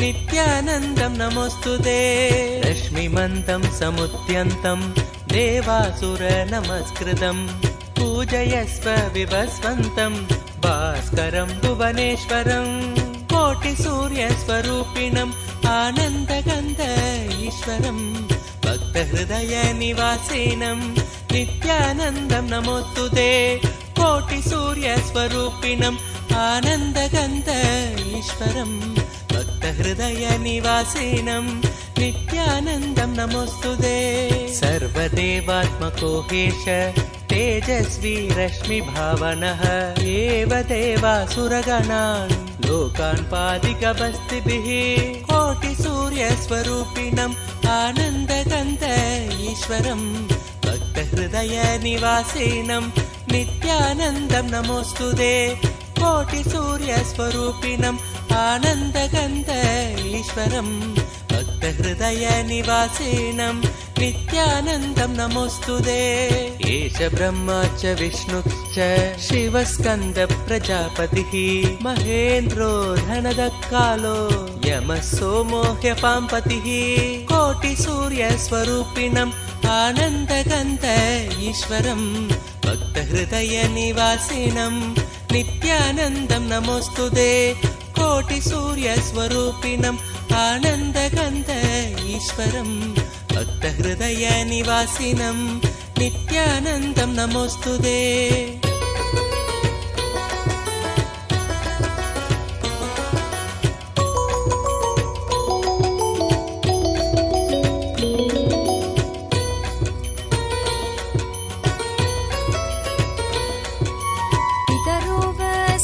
साध्या ह्यश्विनौ मरुतो मनुः वायुर्वाग्नि प्रजाप्राण ऋतुकर्ता प्रभाकरः कोटिसूर्यस्वरूपिणम् आनन्दगन्ध ईश्वरं भक्तहृदयनिवासिनं नित्यानन्दं नमोऽस्तुते कोटिसूर्यस्वरूपिणम् आनन्दगन्ध ईश्वरं भक्तहृदयनिवासिनं नित्यानन्दं नमोऽस्तुते आदित्य सविता सूर्य खगशोषागभस्तिमान् सुवर्ण सखशोभानुर्हिरण्यरेता दिवाकर कोटिसूर्यस्वरूपिणम् आनन्दगन्ध ईश्वरं भक्तहृदयनिवासिनं नित्यानन्दं नमोऽस्तुते कोटिसूर्यस्वरूपिणम् आनन्दगन्ध ईश्वरं भक्तहृदयनिवासिनं नित्यानन्दं नमोऽस्तुते हरिदश्व सहस्रार्चि सप्तसप्तिर्मरीचिमान् तिमिरोन्मत्तन् शम्भुत्विष्ट मार्ताण्डांशुमान् कोटिसूर्यस्वरूपिणम् आनन्दगन्ध ईश्वरं भक्तहृदयनिवासिनं नित्यानन्दं नमोऽस्तुते कोटिसूर्यस्वरूपिणम् आनन्दगन्ध ईश्वरं भक्तहृदयनिवासिनं नित्यानन्दं नमोऽस्तुते हिरण्यगर्भ शिशिरः स्तपनो भास्करो रविः अग्निगर्भो अतिदे पुत्र शङ्कः शिशिरनाशनः कोटिसूर्यस्वरूपिणम् आनन्दगन्ध ईश्वरं भक्तहृदयनिवासिनं नित्यानन्दं नमोऽस्तुते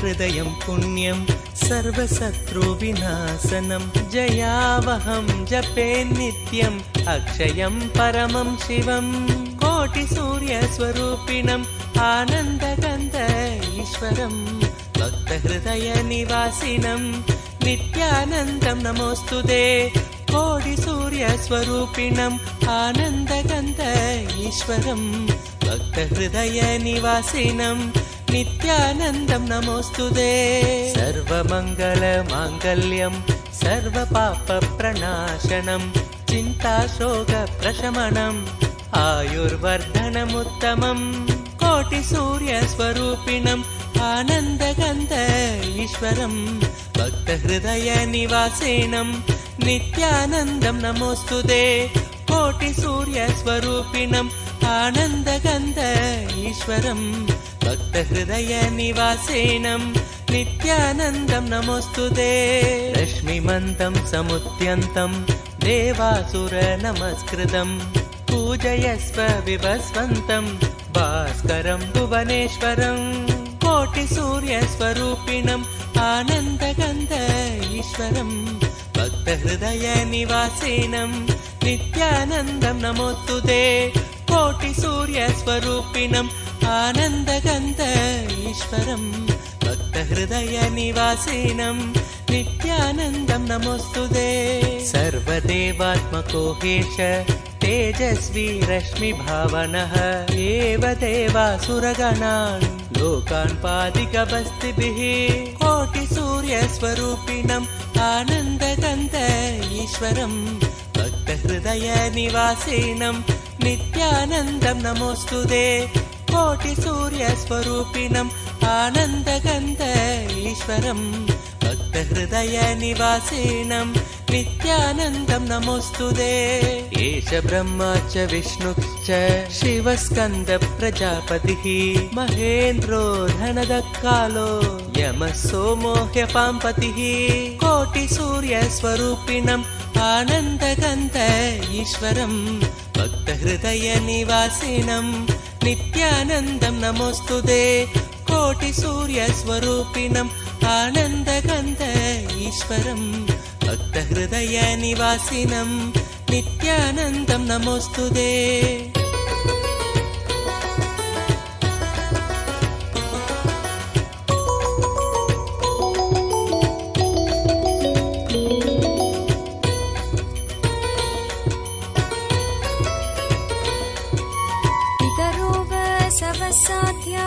ह्यश्विनौ मरुतो मनुः वायुर्वाग्नि प्रजाप्राण ऋतुकर्ता प्रभाकरः कोटिसूर्यस्वरूपिणम् आनन्दगन्ध ईश्वरं भक्तहृदयनिवासिनं नित्यानन्दं नमोऽस्तुते कोटिसूर्यस्वरूपिणम् आनन्दगन्ध ईश्वरं भक्तहृदयनिवासिनं नित्यानन्दं नमोऽस्तुते आदित्य सविता सूर्य खगशोषागभस्तिमान् सुवर्ण सखशोभानुर्हिरण्यरेता दिवाकर कोटिसूर्यस्वरूपिणम् आनन्दगन्ध ईश्वरं भक्तहृदयनिवासिनं नित्यानन्दं नमोऽस्तुते कोटिसूर्यस्वरूपिणम् आनन्दगन्ध ईश्वरं भक्तहृदयनिवासिनं नित्यानन्दं नमोऽस्तुते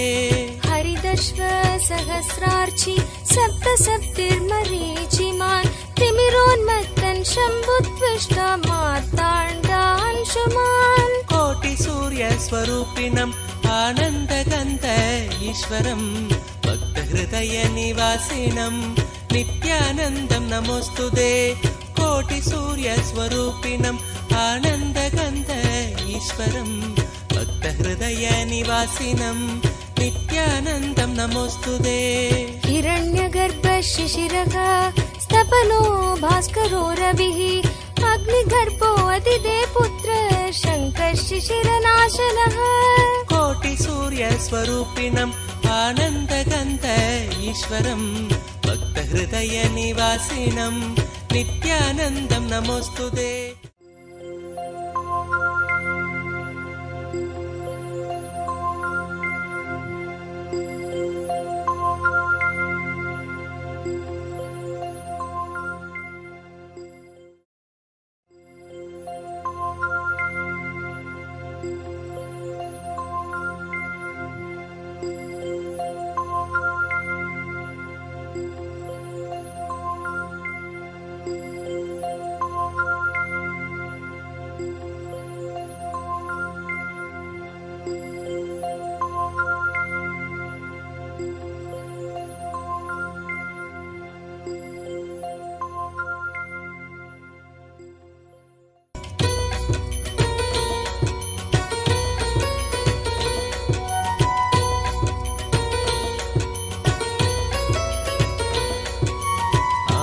नित्यहृदयं पुण्यं सर्वशत्रुविनाशनं जयावहं जपे नित्यम् अक्षयं परमं शिवं कोटिसूर्यस्वरूपिणम् आनन्दगन्ध ईश्वरं भक्तहृदयनिवासिनं नित्यानन्दं नमोऽस्तुते कोटिसूर्यस्वरूपिणम् आनन्दगन्ध ईश्वरं भक्तहृदयनिवासिनं नित्यानन्दं नमोऽस्तुते सर्वमङ्गलमाङ्गल्यं सर्वपापप्रणाशनं चिन्ताशोकप्रशमनम् आयुर्वर्धनमुत्तमं कोटिसूर्यस्वरूपिणम् आनन्दगन्ध ईश्वरं भक्तहृदयनिवासिनं नित्यानन्दं नमोऽस्तुते कोटिसूर्यस्वरूपिणम् आनन्दगन्ध ईश्वरं भक्तहृदयनिवासिनं नित्यानन्दं नमोऽस्तुते रश्मिमन्तं समुद्यन्तं देवासुरनमस्कृतं पूजयस्व विभस्वन्तं भास्करं भुवनेश्वरं कोटिसूर्यस्वरूपिणम् आनन्दगन्ध ईश्वरं भक्तहृदयनिवासिनं नित्यानन्दं नमोऽस्तुते कोटिसूर्यस्वरूपिणम् आनन्दगन्ध ईश्वरं भक्तहृदयनिवासिनं नित्यानन्दं नमोऽस्तुते सर्वदेवात्मको हेश तेजस्वी रश्मिभावनः एव देवासुरगणान् लोकान् पादिकबस्तिभिः कोटिसूर्यस्वरूपिणम् आनन्दगन्ध ईश्वरं भक्तहृदयनिवासिनं नित्यानन्दं नमोऽस्तुते कोटिसूर्यस्वरूपिणम् आनन्दगन्ध ईश्वरं भक्तहृदयनिवासिनं नित्यानन्दं नमोऽस्तुते एष ब्रह्मा च विष्णुश्च शिवस्कन्द प्रजापतिः महेन्द्रो धनदकालो यमः सोमो ह्यपाम्पतिः कोटिसूर्यस्वरूपिणम् आनन्दगन्ध ईश्वरं भक्तहृदयनिवासिनं नित्यानन्दं नमोऽस्तुते कोटिसूर्यस्वरूपिणम् आनन्दगन्ध ईश्वरं भक्तहृदयनिवासिनं नित्यानन्दं नमोऽस्तुते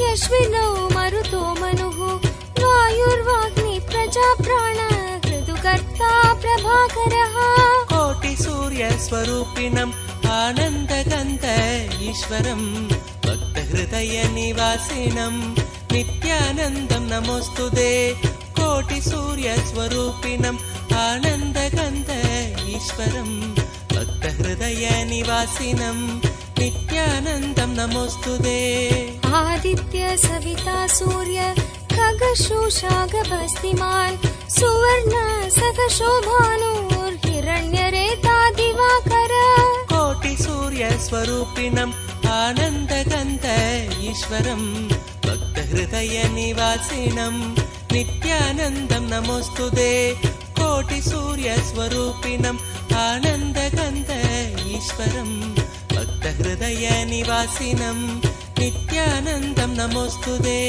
हरिदश्व सहस्रार्चि सप्तसप्तिर्मरीचिमान् तिमिरोन्मत्तन् शम्भुत्विष्ट मार्ताण्डांशुमान् कोटिसूर्यस्वरूपिणम् आनन्दगन्ध ईश्वरं भक्तहृदयनिवासिनं नित्यानन्दं नमोऽस्तुते कोटिसूर्यस्वरूपिणम् आनन्दगन्ध ईश्वरं भक्तहृदयनिवासिनं नित्यानन्दं नमोऽस्तुते हिरण्यगर्भ शिशिरः स्तपनो भास्करो रविः अग्निगर्भो अतिदे पुत्र शङ्कः शिशिरनाशनः कोटिसूर्यस्वरूपिणम् आनन्दगन्ध ईश्वरं भक्तहृदयनिवासिनं नित्यानन्दं नमोऽस्तुते